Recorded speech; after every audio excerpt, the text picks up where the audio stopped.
voit les prix Nobel et les savants qui feraient rétrécir voyager dans le temps, arbore sa pilosité subbuccale et pense en dehors du bocal. Qui sait expliquer ce qu'est la radiation? Contacte-t-on pour poser une question? Le professeur Moustache.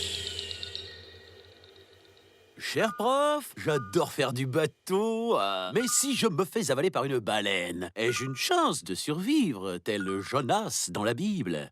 Oh, Jonas, ce prophète rebelle. Faisons un petit rappel pour nos amis profanes. Tout a commencé quand il n'a pas voulu obéir à Dieu. Jonas, tu dois aller à Ninive, en Mésopotamie. Hein? Oh non, c'est trop dangereux, hein. Moi, je préfère aller à Saint-Trope, moi.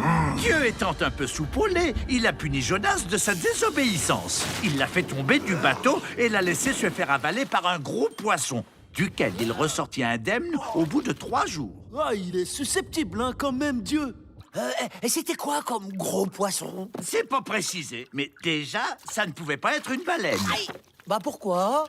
Parce que la baleine ne peut avaler que de toutes petites proies, pas plus grosses qu'un pied. Un humain resterait donc coincé dans ses fanons. Steve, Hein? t'as un mec coincé entre les dents. Oh, merci, Kevina. Direction Saint-Tropez. Ah, mes lunettes. Même avec ses dents, un cachalot ne pourrait pas marcher Jonas comme ça. En revanche, il peut l'avaler, car le cachalot aspire ses proies. C'est son pré-estomac qui va mâcher le pauvre Jonas en appliquant sur lui une pression d'environ 35 bars. Merci, Seigneur. Ah, Dieu est trop bon. Et à votre avis, ça équivaut à quoi comme force? A, à la pression d'un suçon d'Angelina Jolie. B, à la poussée que se prennent les rugbymen sur les épaules lors des mêlées. C, à la force à laquelle ce chien, lancé à 80 km/h, va casser le pare-brise. Bingo, c'est la C. Ensuite, Jonas doit subir le passage du pré-estomac à l'estomac. Or, ce passage est trop étroit pour un être humain. Ah, ouf, vas-y. Ah, merci, mon Dieu.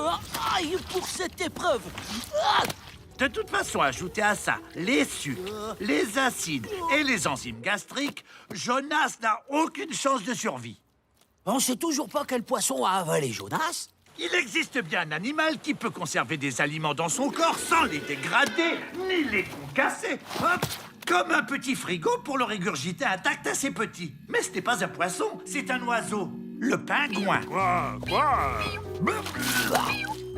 Si vous voulez tout savoir sur les miracles de la nature et de la digestion des cachalots, tapez plutôt Tu mourras moins bête sur arte.tv. Avec ça, c'est sûr, vous mourrez moins bête. Mais bon, vous mourrez quand